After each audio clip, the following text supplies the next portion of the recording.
director here at the Barron Arts Center, and with me this evening is Brandon Powell. He's our program coordinator. And we would like to welcome all of you to this evening's lecture on Renoir. And with us tonight we have Marianne Zalata. Ms. Zalata received her BA in Art History from Drew University and her MA from Rutgers University. With 20 years on lecturing experience, Ms. Zalata has lectured in various venues, including the Seabourn, Crystal, and Regent cruise ships. Since 2009, Ms. Zalata has lectured at the Osher Lifelong Learning Institute at Rutgers University. Now, we are very pleased to have Marianne with us here at the Art Center, and what I enjoy most about Marianne's lectures, she brings the art to life. She has you experience it and feel with it, so this evening you possibly have Renoir with us here in the gallery. So I hope you enjoyed tonight's lecture as much as I do, and at this time I'll relinquish the floor to Marianne. I hope you have a great evening. Thank you. Thank you very much. Well, today we're going to talk about one of my favorites, Pierre Auguste Renoir. Here is a portrait of him by his friend Frederic Bazille. They were at that time they had a studio together. They shared a studio, and he did a portrait. Bazille did a portrait of Renoir, and Renoir in turn did a portrait of Bazille. Now, he was born in 1841 in Limoges to a tailor and his wife, who was a seamstress. By the age of 5, the family had come to Paris and lived on the Rue de Rivoli. They were displaced by the Haussmann projects and lived then in the Marais district and then in Montmartre. By the age of 13, he was painting porcelain. Wait a minute, now why didn't this work here? All right, there. By the age of 13, he was painting porcelain, and by the age of 15, he had made enough money for his family to buy a cottage in Louveciennes near the river resort of La Grenouille, which was to figure greatly in his work and in Monet's work as well. He was a very quick-witted person. He said, "It makes no difference who you vote for, the government still gets in." He had a very strong-willed mother, and she called a local artist to appraise his talent. And the artist said, "This boy really should get some training." So he was enrolled in Glaire's studio in 1861. Wait a minute, I don't know why this isn't working. Good heavens. Okay, there it is. In the studio of Glaire, where he met Monet, Sisley, and Bazille as well. So in other words, a number of the future Impressionists were all studying at the same studio in Paris. Now, Glaire told him he was very skillful, but he said, "You look as if you really enjoy what you're doing."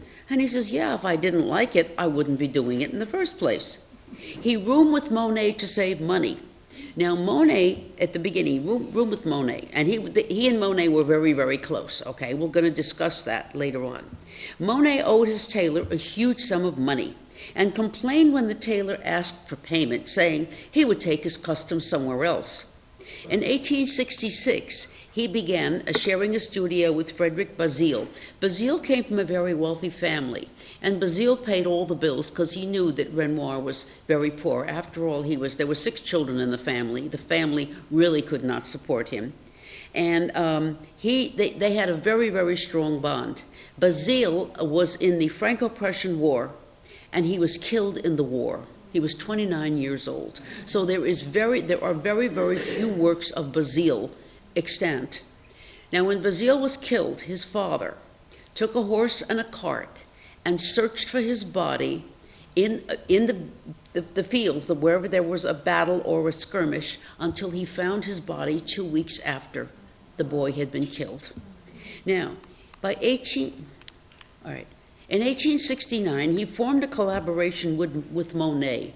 They would sit side by side and paint the same scenes and would no doubt critique and discuss their results. You may remember that in my lecture with Monet, I showed you the contrast with Renoir's painting and Monet's painting. We did that with at least three of the paintings where they sat next to each other and they painted the same scene.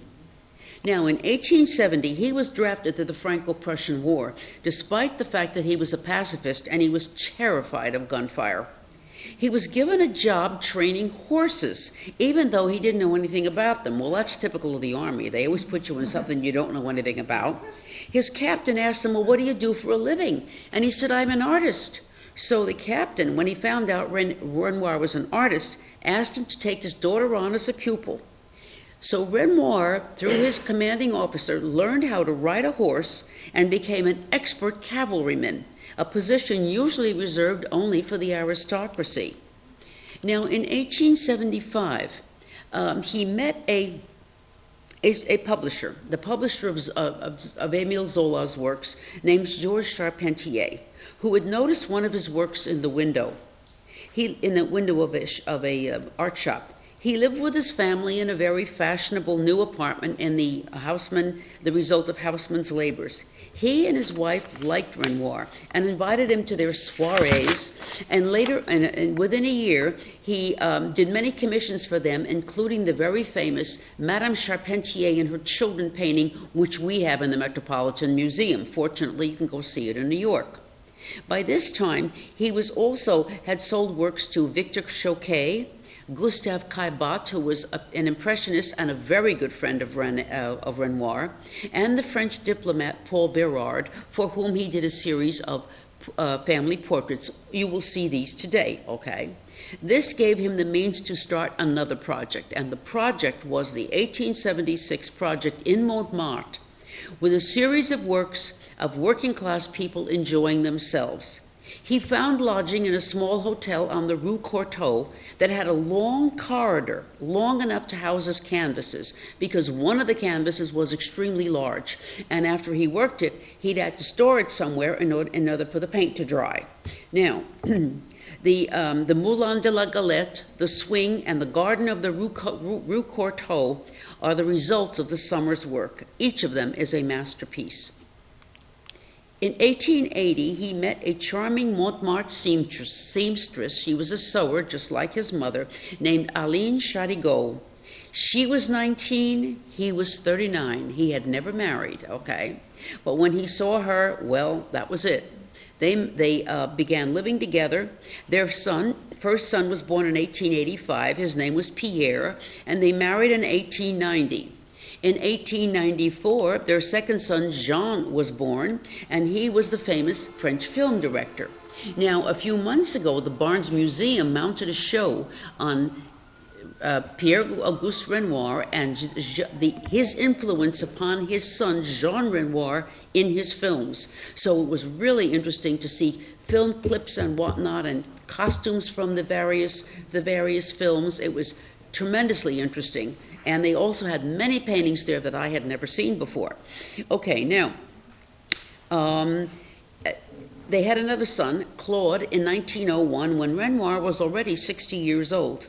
Aline died in 1915 after visiting Jean, who had been wounded in World War I. She supposedly caught the flu. By this time, Renoir was suffering from arthritis so badly that the brush had to be strapped to his hands. He was also confined to a wheelchair and was taken to the Louvre to see his work hanging with the masters. He died in 1919, and I am sure next year there are going to be many centennial exhibitions of Renoir's work. I'm sure, especially because it'll be 100 years. Jean Renoir wrote a memoir about him, Renoir, My Father, and Jean, I believe, lived into the 1970s. He died about 1976, around that time. Okay, so let's start. Now, Renoir adored, I'm showing you some works from the 18th century, primarily two works by Watteau. Renoir adored Watteau, and he managed to absorb from him a number of things. That's the reason I'm showing you these. Now, this is called the Embarkation from Cythera. It is considered a masterpiece of the 18th century Rococo. It focuses on couples returning from an ideal day spent on an island with homage to Venus. Note the slow motion of the couple. Wait a minute. Oh, I'm sorry here. Wait. You see that over there, right? The three couples. The couple that is still seated and the couple that is just getting up, and the couple that is standing and then going down to the lovely boat, the lovely, shall I say, gondola that will take them away from Cythera, this ideal island where they have spent the day.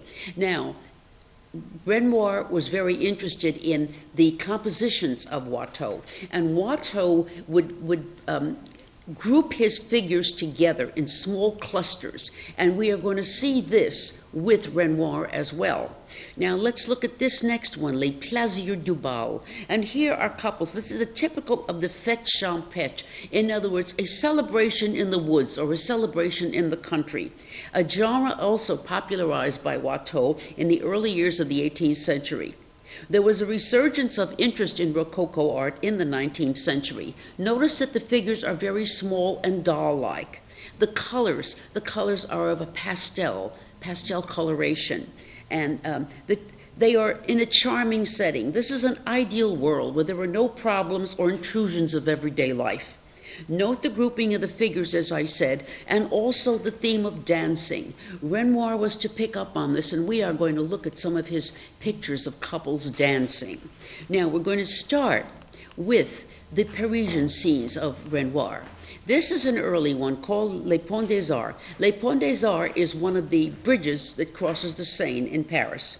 And Renoir is on the left bank under the Pont du Carrousel, that bridge is behind him, okay? And the Pont des Arts is this bridge right here, okay? He's seated right here, and you can see the shadow of the bridge and also the shadows of the people that are crossing the bridge. So obviously he was kind of underneath the bridge, and the sun is shining and presents the area with shadow. Now, Haussmann had altered and widened the Quai Malaquais, which he shows here, and there we see the typical ferry boats, pleasure boats coming, dislodging people. That, by the way, is the Institut de France, where the French group who are in charge of the French language and making any changes to the French language. The French are very, very possessive about their language. They resent English words coming into the language. For example, le weekend. Oh, the French hate that. Oh, just can't. And, so in other words, they want to keep their language very pure. And if there's any question, these people who are writers and academics meet for a certain period of time just to work out any, shall we say, wrinkles in the language, okay? And their word is law. Once they put it down in stone, their word is law. Now, so that large dome is the Institut de France right there, and over here is the Théâtre du Châtelet. It was a comic opera theater, and it still is in operation today. You can still go to the Théâtre du Châtelet and see plays there. Now, there is a huge expanse of sky here. You can see half of the painting is sky, with the sunlight filling the river walk in front. Now here's the Champs-Élysées, and they're done the same year. An afternoon in Paris, most fashionable street. The two paths converge. You can see. I'm just trying to get this there. One path there and one path there, converging right here. And little touches of red, little touch of red there, a little touch of red there to lead our eye in. And between the stand of trees, we can see the Palace of Industry, built in 1855 for the Paris Fair. He was to exploit the use of touches of red, and we're going to see that in the next work here. The skaters on the Bois de Boulogne in 1868. Between 1852 and 1858, this Parisian park was completely rebuilt by Baron Haussmann. It became a fashionable place to see and be seen, especially if you had a carriage or you had a very, very smart, let's say, pair of gray horses to trot along through the park. All classes mingled here, even at night, because it was gaslit, and the skating rink had electric light. For the first time, you could go skating in the evening. Can you imagine? It drew mobs of people. I mean, this was something so totally novel. Now here we see the Bois de Boulogne in the winter, and as you can see, there are people here who are getting buying chestnuts or possibly even renting some skates. So there's little touches of reddish brown here, and there is someone wearing a red coat here, and then there is someone else over here in red. Little touches of red on a scarf or on a hat, and then you have this wonderful circular motion right there in the middle, okay? And there you can see the ice, and this is the ice in shadow right here. But and of course even though the trees that we have an evergreen here, there is still a few leaves on this tree right here, which is done again kind of a reddish brown. And in the background, notice how the background hazes out. Now, this early work indicates the direction he was going into with subject matter. The composition is very, very much an arabesque. Again, wait a minute. Here, this way, around. It's very, very, it goes sinuously through the composition, shall we say. Now, this was a very popular place to be. As a matter of fact, in the 1880s, Emil Waldteufel had the inspiration. He came here and saw the skaters. He had the inspiration to write the Skater's Waltz. Now, you've heard the Skater's Waltz many times. Well, that's it was written in the 1880s, and it is the result of his seeing this park with this skating rink. Now, this is Le Moulin de la Galette. This is one of the 4 paintings that he did in 1876 in Montmartre. And what we have here is a group of people dancing outside in the summertime. The Moulin de la Galette itself is behind here. It's the Red Mill. All right, and the dappled light filters through the trees, revealing a Parisian crowd out for a Sunday afternoon of dancing and conversation. Now, this is not a pickup place. That is definitely shown by the mother with her little girl right here, okay? This is not that kind of thing, all right? And notice here, right in the middle, he has a grouping of 3 people. And this was one of his favorite models. Her name was Nini, and so you have this grouping which definitely comes from Watteau, but you are also going to see this kind of a grouping again. I'm going to remind you of this when I show you one of his paintings. And here is another model he knew dancing with a Cuban artist, and we only know his last name. His last name was Cardenas. We don't know his first name, but Margot Legrand is dancing with Cardenas. Now, Renoir was in sympathy with these people and tried to establish a nursery school with the proceeds of a show that he staged. It failed to raise money as those who attended the show were the poor. Eventually, though, Madame Charpentier took it up, and a school was established for working mothers who could bring their children during the day. In other words, it was an example of early daycare. Renoir realized this was something that was needed for these people because the women had to work as seamstresses, milliners, etc. Now, this painting was later purchased by his friend Gustave Caillebotte. And Caillebotte was an artist, and he painted his own still life, his own self-portrait. And in the self-portrait, he places this painting directly behind him. So, in other words, he was giving homage to Renoir. I have his painting; it's going to be in this self-portrait, and he has himself seated off to the side so that you can see the entire painting. It's really very, very wonderful. Now, the men in this painting were mainly artists and writers, such as the journalist Paul Lotte, who we'll see in the next painting, and Eugene Lestringues. And Lestringues and Paul Lotte would also appear in the Sunday of the boating party. Now, these people, as I said, are working class people. These are the roots from which Renoir himself sprung. Sewers, people with flower makers, seamstresses, tailors, that kind of thing, bookbinders. In other words, they did manual work. Now here, Here is another one called The Swing. And it's the second in the series that he did. And the figure peeping between this man's hat and the tree is Paul Lotte. He was a writer, and he appears also in other of his paintings as well, which I'll tell you about. And there's a little girl again present, while the model, Nini, stands on a swing and is swinging. And this, by the way, is Renoir's brother, who posed for him a number of times. And we will see him again today as well. So in other words, Renoir would try to get his friends to pose for him because he couldn't pay for a model, you see. So he'd get his friends to pose. And they were generally very cooperative. Now, this is his version of a fête galante. They may be poor, but he transports them into a dappled sunlit garden. As a matter of fact, when he spoke of Watteau's work, he said once, "I could more readily imagine myself in a Watteau landscape than in reality." Renoir's women have a charm and simplicity, though they are working class. So, now, this, again, is in Montmartre, in a garden near the Moulin de la Galette. Now, I told you that Renoir was to pick up on the themes of couples dancing, and I'm going to show you two of those dancing couple paintings.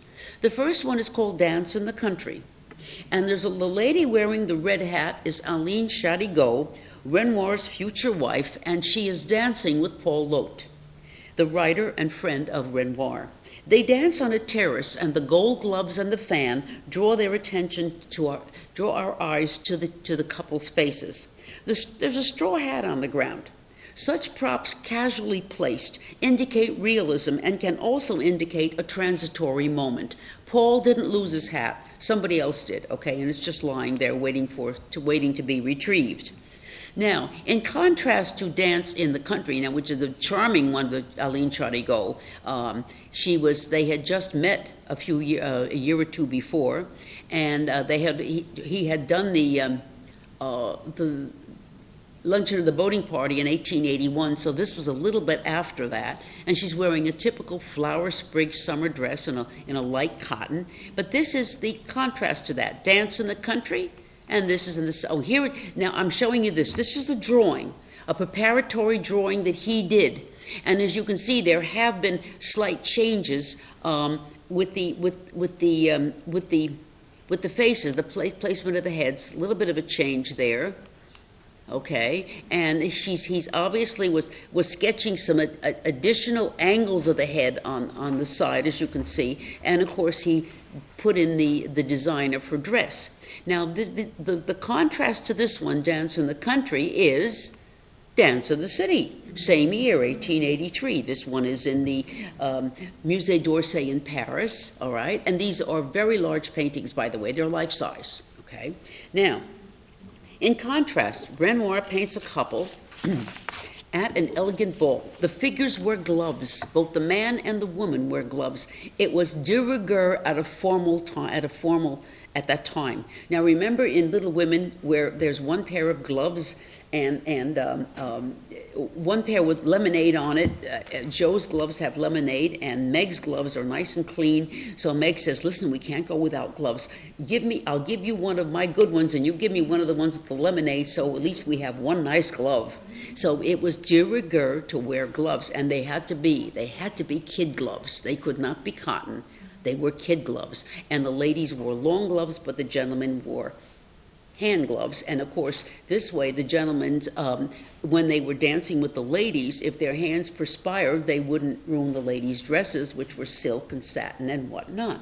Now, she is wearing, of course, the back of the gown displays the latest fashion, a satin fishtail train caught up in poofs that create wonderfully shimmery highlights. And that's the kind of thing you could even wear today. I'm sure if you went to a ball, you'd love to wear something like that. Anyway, now the background denotes a formal ballroom with a marble column and the potted palms. But it's just, when you look at the way he has created the highlights, the shimmery highlights and the lowlights in that dress, is it any wonder that he painted her from behind rather than from the front, you see, because that is the back interest is just marvelously done.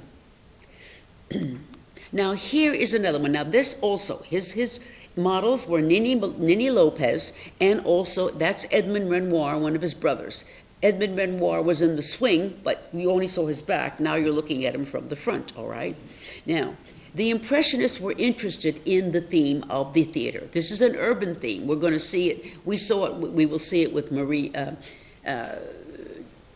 Brett Morisot, Mary Cassatt. We see it with Degas, the ballet. We see it with Monet and Manet especially. Not Monet, but Manet especially. So, in other words, this was a theme of the Impressionists, the idea of being in a public place and seeing and being seen. Now, the black areas of her dress beautifully frame the figure. Note she's wearing, there's also an ermine wrap there on the side. And the dress itself, there's the part of the ermine wrap. And the dress itself, the white parts, has a beautiful pearlescence to it. Now she looks out at us, and Edmund looks up with his evening glasses. Now note they are both wearing gloves, okay, and she is wearing a little corsage at her waist, probably a gift. When a gentleman took a lady to the theater or to the opera, he invariably would bring a little gift. Most of the time it would be a posy of violets, all right, that she would carry a little tiny bouquet of violets to the theater or to the opera. So it was, in other words, their rules were, shall we say, a bit more rigid than ours. I mean, today I've seen people go into church in cut-offs. You know, cut-offs with the strings hanging. I mean, there's such a thing as neatness, but there's casual. But some people don't know, I think, the difference between casual and sloppy. You know, but so in other words, we can break the rules today because there basically are no rules. But in those days, you didn't break the rules. When you went to the theater, you had to wear your gloves and you had to be dressed properly.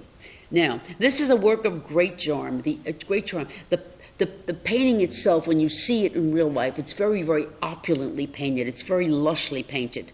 Now, remember, the men were always seated in the back of the loge while the women were on display at the front as a mark of the man's social prestige.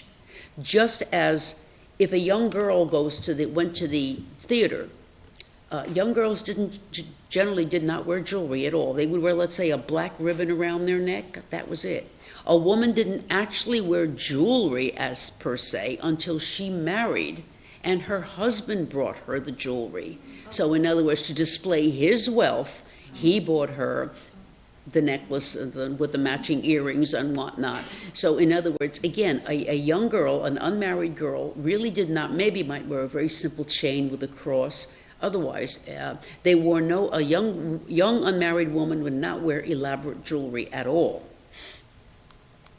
Now here is the end of the lunch. Remember I told you that central group in the Moulin de la Galette, we'll see it again. Well, that's basically what we're seeing here.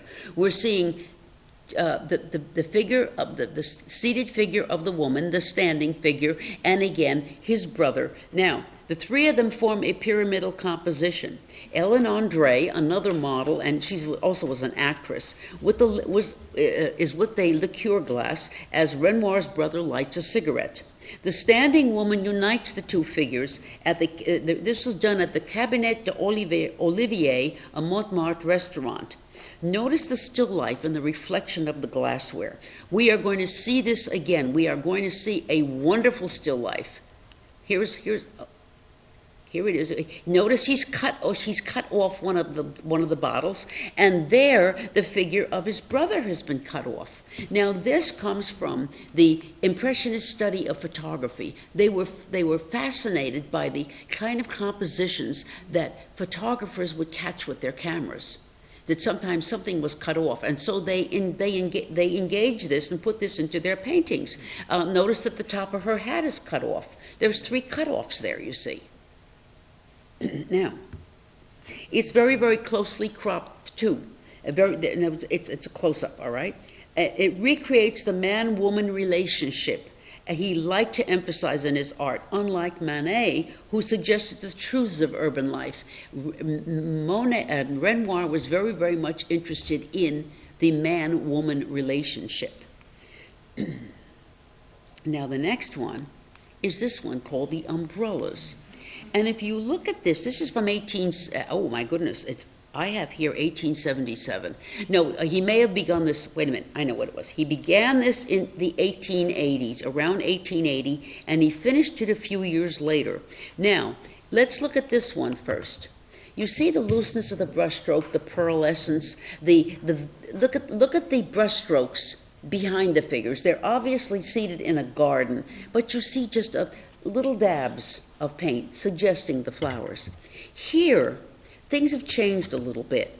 If you look at the figures here on the left, I'm sorry, I'm trying to, all right.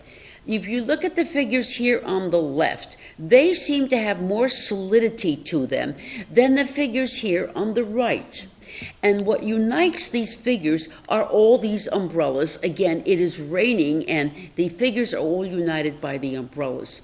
Now, in the 1880s, Renoir went to Italy, and he saw the works for the first time. He saw the works of the Italian Renaissance artists, such as Botticelli and Raphael, and he decided to change his painting style to make his figures more solid, less ephemeral. And when he started this painting, he was still painting in the other style, and by the time he finished it, he was painting in this style.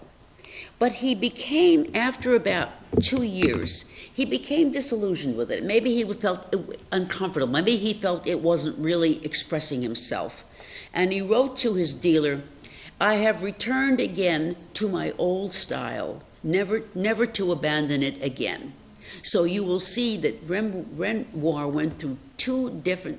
For a while he tried this new style, but obviously it did not feel comfortable to him, and he went back painting the way he did. Now we're going to look at some of his portraits, okay? This is the famous one of Madame Charpentier and her children. Renoir loved to paint women and children, and it shows. As a matter of fact, Berthe Morisot, when she wanted some portraits of her daughter, would have invariably called Renoir. Renoir did at least 3 portraits of her daughter Julie, because she just loved the way Renoir painted children. Now, here he paints the family of the well-known publisher, who was the publisher of Zola. Émile Zola was very famous at the time, and also another poet named Alphonse Daudet, and came from a very intellectual background. And they would invite Renoir to their soirees once a week, and he met other artists and intellectuals and writers and whatnot. Now here is Madame Charpentier seated wearing her Worth gown. Charles Worth was the leading designer, just like Chanel was here in the 20s or 30s. Well, in the 1870s, 60s to 80s, it was Charles Worth. And Charles Worth was English. And it was the only time a French woman would ever listen to an Englishman. Because when Charles Worth sold the gown, he would tell to the lady, "Now, you should wear this shoe, and you should also make sure that you wear your diamonds." He would tell them exactly what they should wear with that dress. And believe it or not, they followed his advice.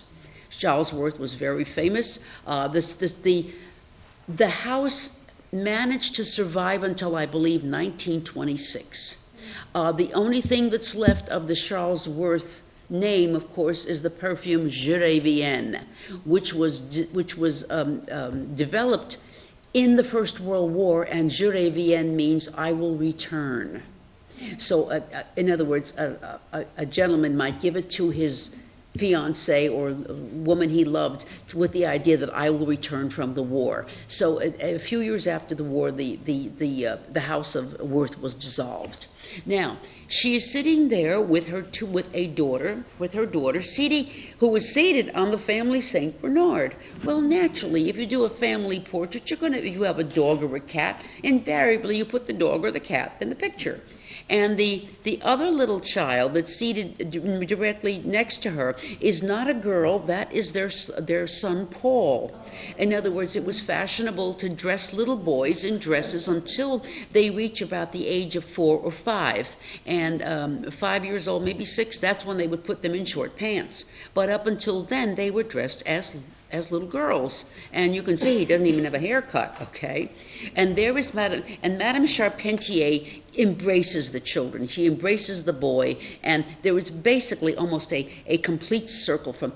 You have a pyramid. You have the 3 heads on a line right here, okay?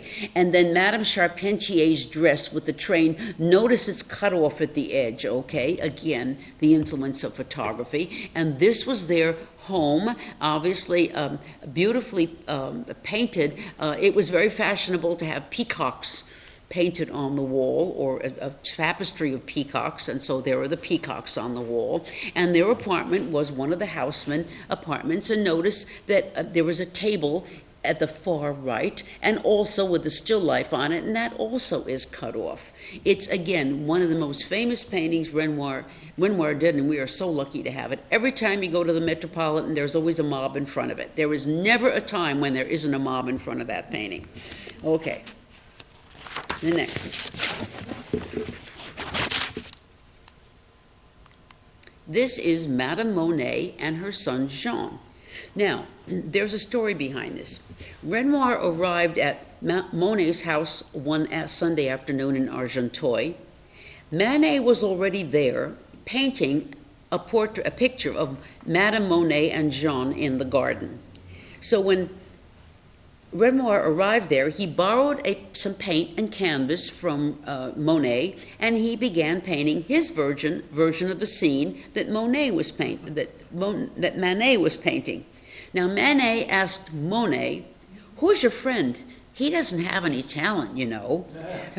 Renoir took this casually posed mother with the bored child, looked like he's ready to fall asleep, doesn't he? He's really bored there. And the chickens rooting around in the garden, okay, and turned it into a charming work. The fluffy white dress is an excellent foil for the background, and the child's blue suit.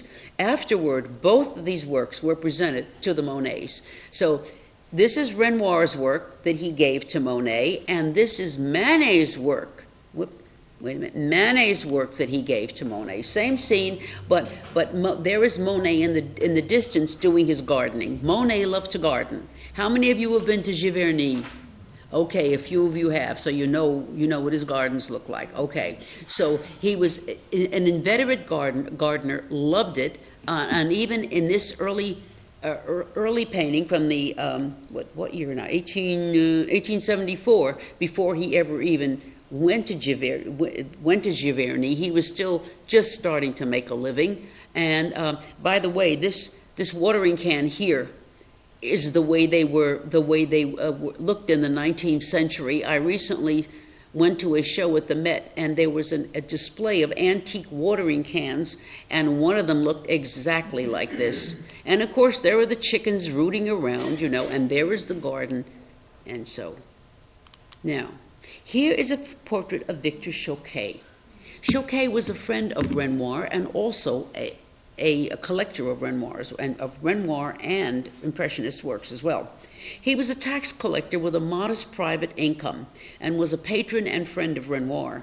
Renoir was to introduce him to Cézanne, and Xocai, who had a very good eye, realized what Cézanne was trying to do and became his patron and his defender. In 1899, when Xocai died, there were 60 Impressionist works in his collection, including at least 3 Monets. As you can see, the painting is very, very closely focused. Xocai has a serene expression with his clasped hands, and directly behind him is a small work of Delacroix, a small study, hangs behind him, because Xocai thought, that Renoir was the heir to Delacroix's interest and approach to color.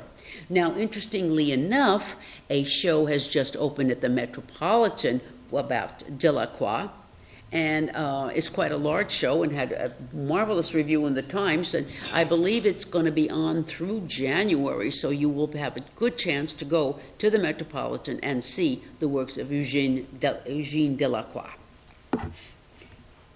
Now here's another famous one from the museum in Washington, D.C., The Girl with a Watering Can. Children and young people attract much attention in museums, and this example is one of his most famous. We see a little girl with a toy watering can out picking flowers. The lace trim sets off her dress so beautifully with the collar, and it's a foil for the background, for the greenery in which she is set. She is set off beautifully by the path and the garden around her. It's carefree enjoyment and play, not the back-breaking work of gardening. If any of you garden, you know that it's tough work. It is not easy to be a gardener at all, okay? So, but very charming work indeed. And again, the little touch of red with the little bow in her hair. Now, here's another little girl. This is Margot Berard. This is at the Metropolitan as well. Her father, Paul Berard, was a very wealthy collector, and he collected Renoir's works.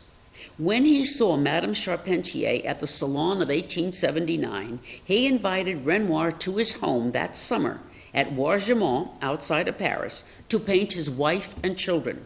Renoir spent the summer there at the 18th century chateau with a vast parkland leading to the seashore. As a matter of fact, he spent a total of 6 summers with Berard at his home in Wargemont.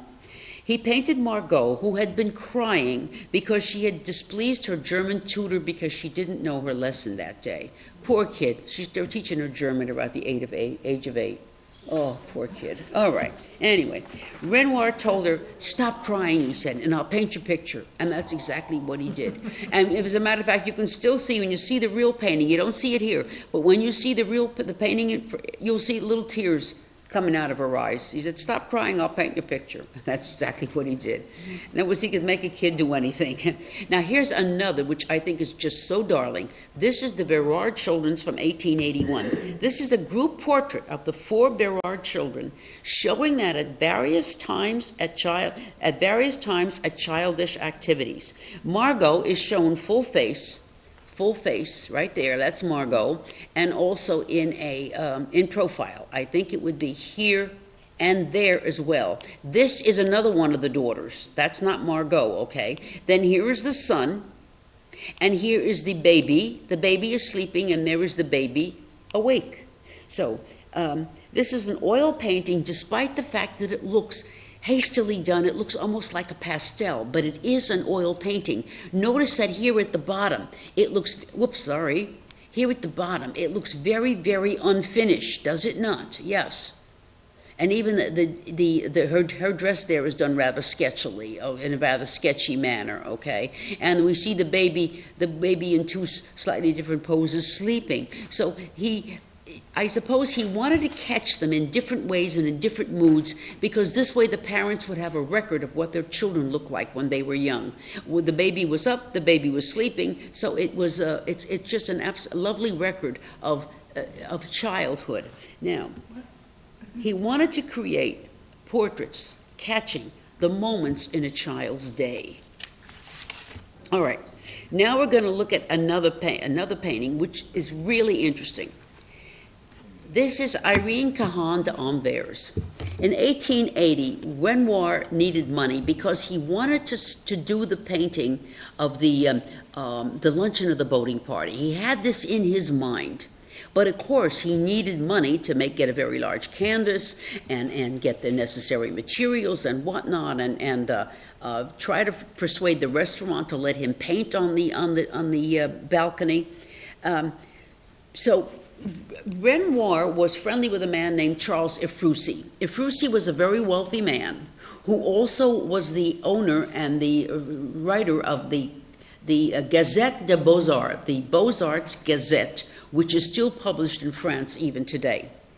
Ephrussi managed to persuade his mistress, Louise Chan d'Anvers, to have her daughter's portraits painted by Renoir. Now, she had 3 daughters, okay? So this is the oldest one, Irene Chan d'Anvers. It has the charming innocence that Renoir brought to his paintings of children. It is a stunning work, with the child posed in a garden that sets off her beautiful Titian hair. He loved painting women with red hair. I recently saw one at Christie's of a woman, red-haired woman, combing her hair, and it was auctioned off at Christie's about a year ago. Now, and the beautiful dappled, look at the beautiful way he's done the dress, and just such a charming, wonderful painting. Irene married. Now, Irene was Jewish. The Kahans were a Jewish family, okay. Irene married a Jewish banker, and they divorced, and she married Count Sampieri, an Italian count, and converted to Catholicism. She thought that she managed, with her Italian name, to evade the death camps when they began rounding up the Jews, all right? This painting, by the way, was confiscated by the Nazis. It was returned to her after the war, and in 1949, in need of funds, she sold it to Emil Burley, who was a German-born Swiss arms dealer. During the Second World War, he built anti-aircraft artillery, and it was such an the Burley anti-aircraft was, according to a friend of mine told me, so accurate that he managed to sell these anti-aircraft to the Germans and also to the Allies as well. So in other words, he made money on both sides, no matter what he did. And so he amassed a fortune. So Emil Burley bought this painting from her in 1949, and it still is in the Burley collection in Switzerland today. The Burley collection was housed in Burley's home, which was just a wow of a collection. But right now, the Burley collection, they built an addition to one of the museum in Zurich, and that is where the Burley collection is now, because at the time that I saw the Burley collection, it was only open one day a month. The first Sunday of every month, it was open. And I made a reservation about 3 or 4 months in advance to go there in April of 2013 in order to see the Burley collection. And this was one of the paintings that was there. Now, Irene herself had a gambling problem and spent the entire Sampieri fortune by 1963. She had gambled away all the money, okay? Now, here are the two pictures of her two younger sisters. Unfortunately, this is in Sao Paulo in Brazil, so the two paintings are not together. One of them is in Switzerland and the other one is in Sao Paulo. This was done, again, about the time Renoir was working on the luncheon, because this one is dated 1881. It has been criticized as being too saccharine. It's also been called pink and blue, all right? But these are two little girls of wealth, and Renoir wanted to please the parents and reflect their background. I mean, what is he going to put them in, sackcloth and ashes? You know, I mean, look at their little kids. All right, now, Alice recalled later on in life, quote, "The boredom of the sessions was recompensed by the pleasure of wearing the elegant lace dress." And you notice the dresses are the same, and one is pink and one is blue. All right. Louise, however, the mother, took her time paying for the works because she did not like them. She paid 1,600 francs, and she hung them in the servants' quarters, which so enraged Renoir. Degas was to comment. Degas could be very, very caustic and would, stick the knife in. And he said of the paintings, "Monsieur Renoir, you have no integrity. It is unacceptable that you paint to order. I gather that you work now for financiers, that you do the rounds with Monsieur Charles Ephrussi. Next, you will be exhibiting at the Mirlitons with Monsieur Bouguereau." Now, the Mirlitons was a Paris cabaret, and Bouguereau was a salon painter of semi-dressed women, okay? This was an insult to Renoir. Now, let me tell you what happened to these young ladies. Elizabeth, who is the younger one, let me see, I'll get my notes here. Elizabeth married and divorced twice. At an early age, she converted to Catholicism, however, but it could not save her from being sent to Auschwitz She died on the way there in March of 1944 at the age of 69. Alice, the one in blue, lived to be 89 and died in Nice, France. So they had really very, very sad ending. One sister going totally bankrupt, the other one in Auschwitz, and Alice was the only one who lived. So, beautiful paintings, but it's sad when you look at that to know what their fate was. It really is very sad. Okay, now here's one, two young girls and the piano. Now this is done in 1892, and it's still, there's a little bit of that solidity there in the posing of the girls. But notice how this one here, it creates a kind of a circle. Look at how we have the pink chair that goes into the hand and the arm of her dressed in pink, and it comes down this way, and you have a complete circle, don't you? Okay. This shows an artist's skill in bringing the two figures together, but again, in making our eye move in a particular way, all right? And you can see this is really an old piano because in those days, in order to play the piano at night, you had to have candles there. So they had candlesticks attached to the piano, and that's the way you could then play at night, because then you could read the music. Occasionally, you still, when you go to a large antique shop that has pianos, you will see a piano like that with the candelabras attached to it. Okay, now, this is a portrait of Julie Manet from 1894. He and Berthe Morisot, as I said, were great friends. They had exhibited together at the Impressionist exhibitions. In fact, Renoir seemed to be everybody's friend. He was a very easygoing man, and he had innumerable friends who really trusted him. When Gustave Caillebotte bought his painting, I told you he bought the Moulin Rouge painting. A few years later, Gustave lost his younger brother at the age of 25. The brother was 25 years old. So he immediately decided that he'd better write a will, and he did, leaving Renoir as the executor of his estate, because he trusted him. That's how much he trusted that man. Now, she knew how well he related to children. That is to say, Berthe Morisot knew how well he related to children and had him paint a number of portraits of her daughter. Julie here is 16 years old. It is a very sensitive rendition. He hazes out the background but focuses on her. The father, Eugene Manet, was dead by this time, and within a year, Berthe herself would die as well. Now, this is probably the last portrait done of Berthe Morisot and Julie. Well, this is Julie and Berthe Morisot. This may be the last portrait of Berthe as her health began to deteriorate. In 1895, Julie got the flu, and Berthe insisted on nursing her.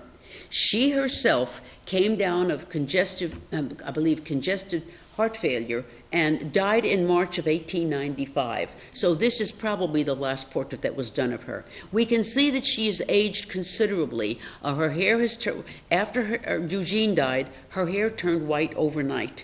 Julia surrounds her protectively with concern in her eyes. But she herself, Berthe, is in profile and seems very reflective and pensive, hence her profile pose. And the quiet tones of black, gray, and blue dominate, and we have a sense of concern of the young girl for her mother. By the way, Berthe Morisot died in 1898. Julie was only, I believe, about 17 then. And 2 or 3 years later, she married Ernest Ruart, who was the son of her uncle's best friend. Edward Manet's best friend was Henry Ruart, who was also a Sunday painter, by the way, and Henry Ruart's son married Julie Manet. So if you go to by the way, there's going to be a Berthe Morisot show at the Barnes Museum opening October 22nd. If you go, you may very well see paintings that will say at the bottom, collection of the Ruart family. That means that is Julie Julie Manet's descendants, the painting is still in the family. They have kept a number of Berthe Morisot's works. They have given, the Drouart family gave about a dozen of her works to the Marmottan Museum in Paris. If you go to the Marmottan Museum, there is one gallery that's devoted to the works of Berthe Morisot.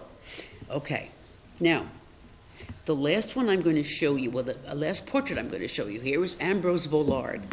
This is done in 1919, the year that Renoir died. Ambrose Villard was a dealer, and he was Manet's dealer, and he commissioned a series, I'm sorry, it was Renoir's dealer, and he commissioned a series of 12 lithographs from Renoir the year he died. They were published in an edition of 1,000 books. Harvard dates this lithograph to the 19th century, but that is clearly an error. The book was really recently listed and illustrated in the Marin Art Catalog of rare art books for $40,000. Rare book catalogs are invaluable for the information they contain, even in art. So that's why I have that. I happen to have that Marin Art Catalog, and when I looked in, I said, "Wait a minute! This is Harvard has that as 19th century. It's not 19th century. It was done in 1919. It was done in the 20th century. And it's one of 12 lithographs that he did." Now, the next theme we're going to be looking at are the water views. Suburban water views. Okay. This is the Rose Garden at Wargemont. This was the estate of the Villard family that I showed you the pictures of the children. This is the garden where he spent the summer of 1879 painting the family. He also spent subsequent summers there, a total of 5 summers with the Villard family. Their vast property ended at the water. We don't see the water because it was a huge piece of property that ended at the water. We glimpsed the Norman Manor house behind the rose bushes, and the trees seemed to embrace the entire view with the sunlit patches on the path, the house facade, and the tops of the trees. As I said, Renoir spent, in my notes, 6 summers there, starting in Wargemont, starting in 1879. Now, I had never seen this work until somebody gave me a calendar with Renoir's Impressionist paintings on it. I said, why didn't I see this work? And I just instantly fell in love with it. It's just, you know, the roses in the front, and you have to look back and you see this wonderful Norman-style manor house. And I just fell in love with it. I really did, and I searched for a good reproduction to put it in this in this lecture. Now, here are 2 sisters on a terrace from 1881. The figures placed at the railing on the terrace, a triangular composition formed by the figures on the colorful basket of knitting yarn. Now, it's called 2 sisters. I don't know why. I really think that that is a mother with her child rather than 2 sisters, okay? But that's what it's called. And behind that, there is a water, there is, as you can see, a stand of trees, and behind that, again, there was a touch of red. You notice the touch of red in the boat that's going by? Okay, that's to draw your eye to it. Now, how many of you have ever been to a place outside of Princeton called the Grounds for Sculpture? Okay, this is there. This is one of the things that's there. Okay, so you're familiar with it, definitely. As a matter of fact, you can even, yes, when my friend, Japanese friend came to New Jersey, I took her there, and both of us sat down and had our picture taken next to this this sculpture, because there was a chair there for you to sit down. They do that deliberately. It's just absolutely, and she was enchanted by this place. She just loved it. I've never heard of this place. She is absolutely enchanted. She was from San Francisco, and she was the one that I went out to see her in order to see the exhibition, the Women Impressionists exhibition of, I believe, around 2010 or 2009. There was a wonderful exhibition of the women impressionists, including Berthe Morisot and Mary Cassatt and Eva Gonzalez in San Francisco, and that's when I went out there to see it. Okay, now, this is the Canoeist Lunch. This composition of this work is absolutely superb, and in my opinion, it's one of Renoir's best. Probably painted at Chatou, which is an island on the Seine, well known for its rowers. Now, what we have here is the counterpart of, we see 2 men who are brought together by the trellis, the arched trellis behind them. But we see the back of a woman. Normally you don't see the back of, but this time we see the back of the women and the men looking out at us, and the counterpart of the men facing us with the back of the woman's head as she looks through the archway at the female rower, and there is a woman who is rowing there. Again, you notice the touch of red, and also he's starting to use a lot of orange.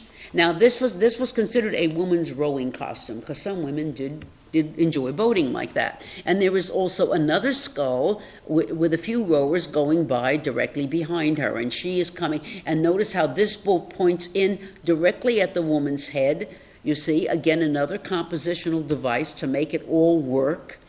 And it's just dappled with this brilliant sunlight, and I just fell in love with this. And fortunately, this was at the show at the Phillips Gallery in Washington last fall, and I had an opportunity. No, that was last fall. Yeah, I had an opportunity to see it for the first time. Just comes from Chicago, and a wonderful still life in the front as well.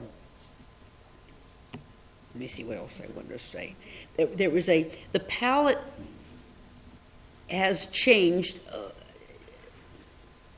The palette has changed. Less.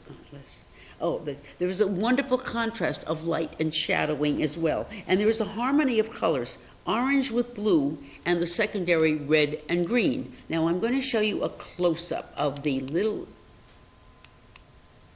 Wait a minute here. Okay, of the still life in the front. You can see the still life is a circle of light, and many elements seem to dissolve into the bright points of light, especially the glasses with their reflective quality. It kind of dissolves, doesn't it? Now, we are going to see something like that in a few minutes again. That's why I'm deliberately showing that to you, all right? Now, here is another one called Near the Lake.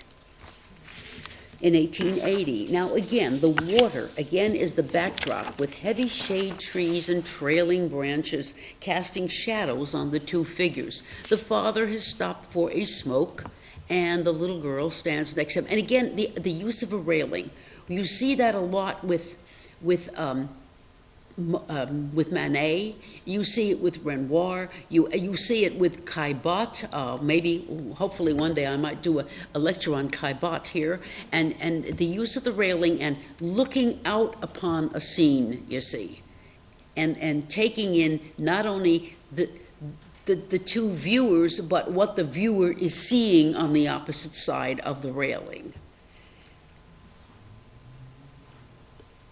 It's a bucolic and very peaceful momentary pause. Again, the idea of someone stopping for a few minutes to have a cigarette, and then you walk on. Now here's one that's called Boating Couple. And of course it is a pastel portrait of Eveline Charigot and Renoir, done at about the time he was working on the luncheon. Notice she holds a bouquet of violets, which I've mentioned before. Again, the kind of a gift a gentleman would give a lady. The work itself is very sensitively rendered. You don't, because this is pastel, and you can see the texture of the paper. You have to use a textured paper on pastel because it's a crayon, and otherwise it just doesn't grab the color, okay? By the way, the best pastels are still made in France, and the wonderful part of pastels is the wonderful range of colors you get. And the ones you buy from France are very expensive because they are handmade. They are hand-rolled and handmade and whatnot, and they're, as I said, the range of colors is just marvelous. Now, you can see, when I saw this was at the Phillips Gallery last year, and when I looked at it, there were little places right around here, and little spots along this where you could actually see, right over there, you could actually see the texture of the paper underneath. But it's just wonderfully done. It's very sensitively rendered and shows their love for each other, how she is looking at him, you see. The pastel is done with a light touch along the edges, as I said, and at certain spots it exposes the linen texture of the paper. So you have a feeling of immediacy, that this was done, something done rather quickly. And and you can see in the background is colored in, but it's non-representational. It's just bits and pieces of color. And who did you say was in the Sorry? painting? Who's in the painting? Who did it? No, who is in the painting? That's Irene Chan. That is, and that's Renior. The one who became a sword. Yeah, and that's the woman that he married. Yes. Oh, wonderful. Now I'm showing you another one. Again, this is on the terrace of the restaurant where the luncheon of the boating party was done. This lady, Alphonsine Fornez, is the daughter of the owner of the restaurant, okay? She resembles a figure that you were going to see in the luncheon of the boating party. But here she was 33 years old, married, and had had a scandalous affair. She is seated on the same balcony used in the luncheon, revealing a boat with the bridge beyond. So this is, again, the daughter of the owner of the restaurant. Fornez restaurant, and Renoir was known by the Fornez family, and he wanted to do a painting he'd had in his mind for quite a long time, and he went to them and said, could I use your balcony for my painting? And they said yes. Now, this was and I'm going to show you the painting right now. The luncheon of the boating party. I'm sure you're all familiar with it. There it is. Probably his greatest work, and one that was very, very difficult. He talks about the difficulty in a letter to someone. He says, but I'm having a lot of problems with it, he says, but one must from time to time attempt things that are beyond one's capacity. Now, first of all, the problem was getting all these people together. Did he get them all together at the same time? No, he didn't. No, he didn't. Now, we're going to talk a little bit about this. It shows the various levels of society in a convivial setting. It is one of the most familiar and best-loved Impressionist works, and truly a masterpiece of composition. Painted at the Restaurant Fornez on the Ile de la Chateau in 1881. It took him a number of months to do this. This was not something you dashed off on a Sunday afternoon, okay? And of course you had to arrange for everybody to come, and if everybody couldn't come, you had somebody else sit in for the person that was supposed to be there, okay? Now, Renoir was a frequent patron of the restaurant. It is a joyous, casual party dominated by men, 9 men versus 5 ladies, for whom women are to be admired and are ornamental. The current scholarship refers to this not as a group portrait, but as a slice of Parisian life. Many friends posed for this works, including the Lemoine brothers, who posed more than Caillebotte. For example, this is Gustave, well, I'm sorry, wait a minute. This right here is Gustave Caillebotte, the man I told you who had purchased the Moulin de la Galette. But the face looks a little slightly different because Caillebotte couldn't get here all the time, and they had someone else sit there. But the singlet he is wearing indicates that he is a boater, and Caillebotte was a master boater. As a matter of fact, at one point he even gave up painting because he spent his time designing and refining certain designs of boats.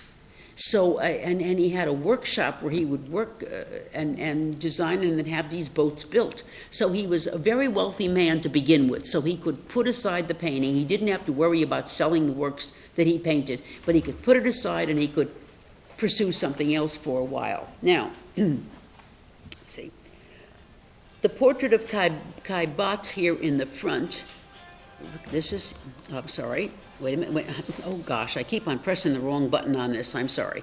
Look right here. And if you look, he's got a straw hat, and she does, and here, these 3 hats in a row, okay? But let's talk a little bit more about the painting. The majority of the figures are crowded into the right in order to reveal the trees and the water beyond. A bridge can be glimpsed at the edge of the scallop canopy, the orange and white. at the edge of the scallop canopy. Now, let me look at the schematic and say, who are all these people? Okay, the first one, number one, who is right here, by the way, that's Alphonse Fornez. This, unfortunately, is cut off. I took this picture from when I was at the museum. This is Alphonse Fornez, the son of the owner, okay? This is Aline Charigot, the woman, his seamstress and future wife. Number three is Baron Roll Barbier. He was a bon vivant and also the former Saigon colonial mayor, a colonial mayor of Saigon, which is Vietnam, but at that time was Indochina. Number four is Charles Ephrussi. Now, this is the Ephrussi who got Renoir the commission to paint the three little girls, okay? And that's Charles Ephrussi, number four. Number five is Eugene Lestringues, and I don't have my glasses on, so wait a minute. Eugene Lestringues, Eugene Lestringues, right here. He was in the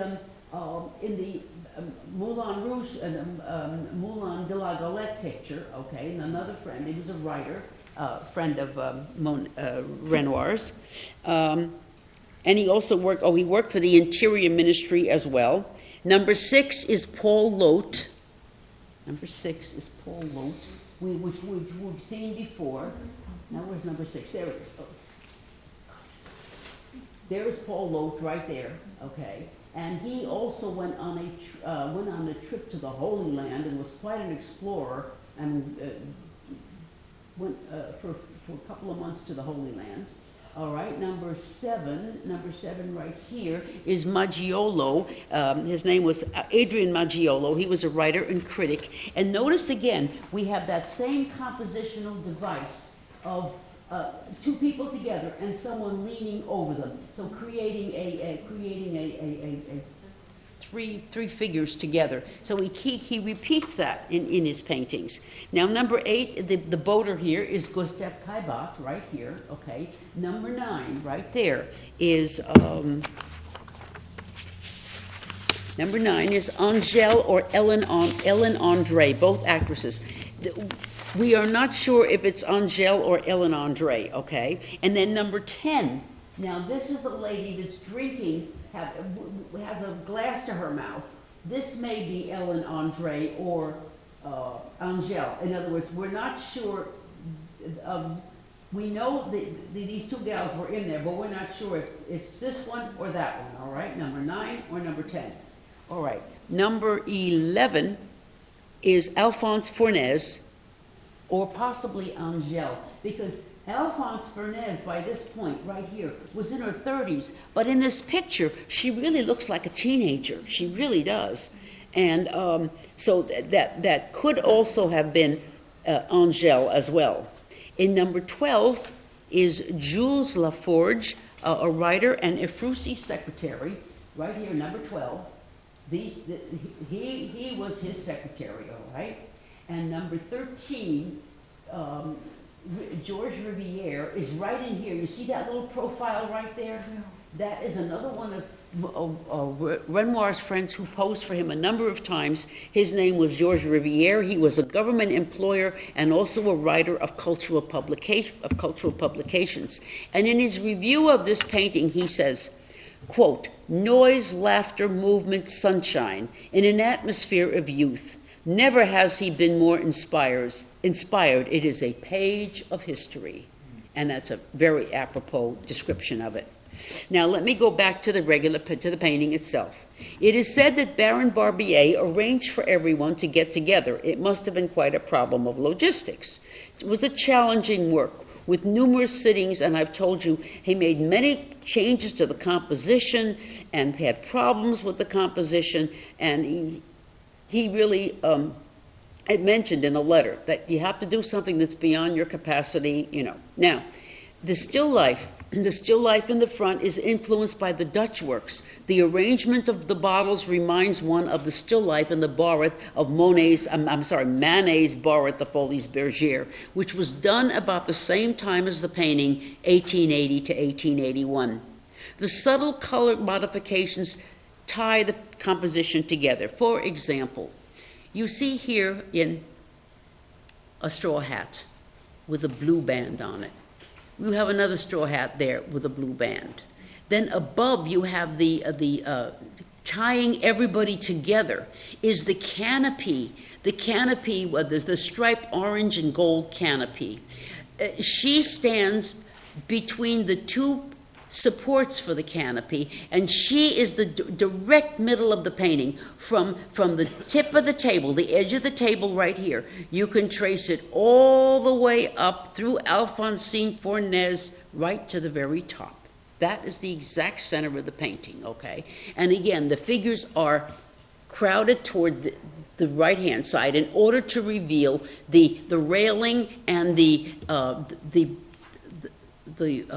bushes here show some of the river with the boats sailing on the river, okay? And then, of course, we have another straw hat here on this side, okay? And it just absolutely, and you have another group of 3 people right here. You have another group of 3 with Paul Lotte in the middle. Right there, you have another group of 3. And here is another group of 3. So it's just beautifully done. Yes? So you're saying that there were several seatings for this? Yes. Did he just hang out on the balcony and then take the portrait of the man, say, standing? No. First of all, he would gather the people together, or let's say he could get 3 people together. Let's say he was able to get these 3 together, okay? What he would do probably is do some preliminary, oh my goodness, I broke this thing. All right, preliminary sketches, all right? And he would decide, gee, do I really want it that way, or do you think, well, maybe I ought to move this head a little bit and all that kind of thing, all right? So in other words, there were a lot of preliminary sketches because he had this big canvas, and of course, he wanted to, before you attack the big canvas, you had to make sure that you had your composition exactly the way you wanted. And the reason, of course, for that canopy is to tie everything together. And as you can see, as I've told you, what divides the painting exactly in half. It goes right up through the bottle, right up through Alphonsine Fornés, right to there. And then, of course, all of these verticals, too, serve to there's another support right here, and that is where he is standing and she is seated, okay? Then there's another support here, which shows which in a sense embraces the rest of the people, the rest of the crowd back here. So in other words, this is all very, very carefully thought out. This is not haphazard. Oh, I think she looks good, I'm going to put her over there. It didn't work that way, no. And as a matter of fact, poor Georges Rivière was just actually identified a few years ago, because you see just this little piece of his head. Now, let's go on a little bit with this. I want to show you some more things.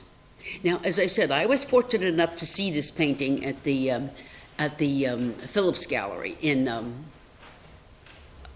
Washington, and of course it pulled a mob in. I mean, there were other paintings as well. There were at least 3 or 4 galleries of paintings devoted to this particular work.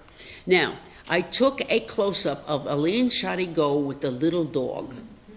Now, the little dog is looking at Irene Chan, and you know how we know that? I had to take this close-up because otherwise you don't see it. The little dog has a little white dot in his eye. And that shows you, I mean, it's very subtle. It's very, very subtle. I mean, I knew the dog was looking, but then I looked real close and I said, oh my God, he was clever enough to put the little white dot in the dog's eye. In other words, your eye has that, the watery covering which attracts light, and the little white dot shows that the dog is looking at her. just absolutely marvelous, really. And of course, she sheeted the dog on the table. But I mean, it's just one of the little, and that was her dog, by the way. He painted her with that dog a number of times. That was her dog, okay? So naturally, the little dog is looking at its mistress. The little dog knows who she is. And so the dog was part of the painting, just like, you know, a family portrait. Okay. Now, so that's why I put that in there. Now, here is the triple portrait of the group of three favored by Renoir, as it was favored by Watteau as well. One can clearly see here Riviere's profile and perceive the pattern of shadows and highlights as the light passes through the canopy. Because remember, the canopy acted as a foil to create shadow within the painting. But there you can see Georges Riviere's face a little bit better, okay? And there you even see the glass from which she is drinking. There was some pinpoints of light on it. And the last thing I'm going to show you with this painting is that still life. That still life was an absolute knockout. The pigments look as though he used liquid rubies, topaz, amethysts, and sapphires. Consider the faceted reflections of light and contrast that with the previous lights and shadows that we've been talking about. All this demonstrates his absolute mastery, including this. That's why, remember, I showed you the other still life of the canoeists? That's why I'm showing you this. This is absolutely, this glass, and look at how we see through the glass the blue of her sleeve. Just absolutely marvelous. And of course the bottles there. Look at the highlights on the bottles. The bottles remind me very, very much, as I say, that whole still life reminds me very much of the still life that Manet did in the bar at the Folies Bergère. Now, what happened to the painting? Well, this work was sold to the collector, dealer, Paul Durand-Ruel, who lent it to the 7th Impressionist show, where it was an absolute sensation, and it is still considered his greatest work. All right, now, Durand-Ruel bought it in 1882 and exhibited around in major United States cities. In 1923, a man named Duncan Phillips from Washington bought it from the Durand-Ruel Gallery for $125,000, a record sum for a Renoir at that time. The museum had opened, Phillips was putting together a collection for his museum. The museum had opened in 1921, and Phillips knew this would pull in a crowd. In a letter, he admitted that he paid too much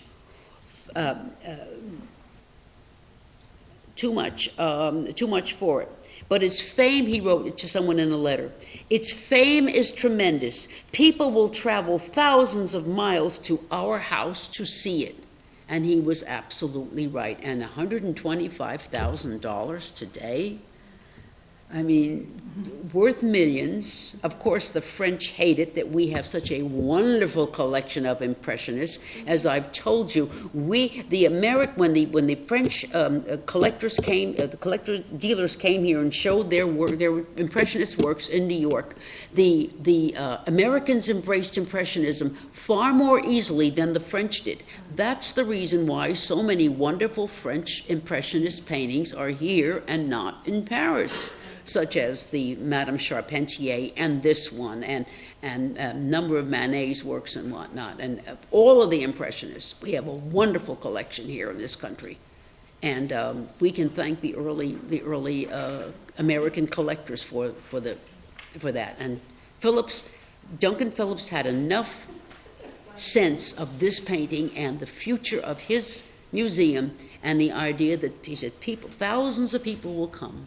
And he was right. Okay, thank you very much for your attention.